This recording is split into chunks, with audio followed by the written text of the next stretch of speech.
Hey, Bill Shaka here. Welcome to another edition of the 5-Minute Motivator. Yesterday we talked about what defines our happiness, part 1. Today we are going to talk about what defines our happiness, part 2. I'd like to begin with this statement, and I'd like you to think about this. If you enter into a dark room, how do you make it light? Do you open up a window and shovel the darkness out? No. What you do is you flip a switch, light a candle. In other words, you don't eradicate darkness by getting rid of the darkness. You eradicate darkness by adding light. Isn't that the way happiness should work? Now, if you agreed with me yesterday that happiness should be internal, which means we can turn it on and off at will, and of course all we want to do is turn it on and make it bigger and bolder and brighter. Well then, how do we eradicate unhappiness? How do we eradicate discontentment? Not by getting rid of unhappiness or discontentment, but by turning on the happiness and the contentment. Now, let's talk about pragmatically how to do that. It's a fairly simple process. Wallace Wattles, in his, I think it was his 1906 work called The Science of Getting Rich. Don't quote me on the copyright date. A lot of these old metaphysical writers, the dates, I forget them from time to time. But anyway, what Wattles said was that when you are feeling down, you need to take some time and meditate, contemplate on increasing gratitude in your life.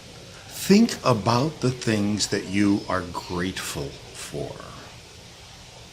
Or think about the things that you should be grateful for. You are watching and listening to this video right now.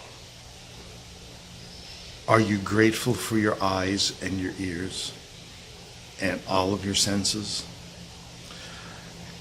You're probably watching this on some type of electronic device like a phone or a computer or a tablet. Are you grateful for the fact that you can afford that hardware? Are you grateful for the fact that you could afford the internet connection and the electricity?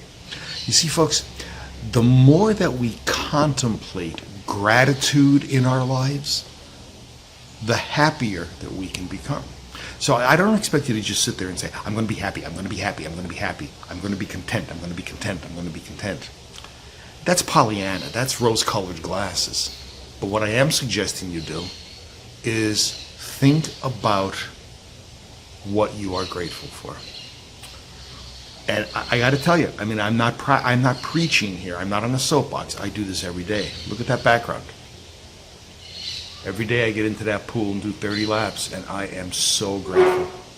Every day I walk a beach 3, 4, 5 miles, depending on the heat and so forth, and no less than 3, normally not more than 5, and I am very, very grateful for that. And I bring that gratefulness to a cognitive level. I thank God for what I have. And that brings about a level of happiness and content.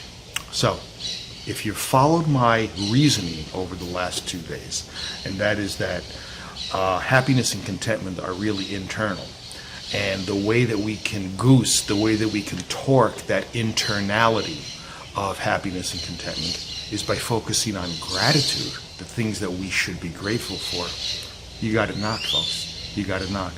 You will be a beacon of motivation for everybody around you once you accomplish this. Not bad. Bill Shaka thanking you for your time. Please like, share, comment. Please join the memberships. See you in the next edition. Bye-bye.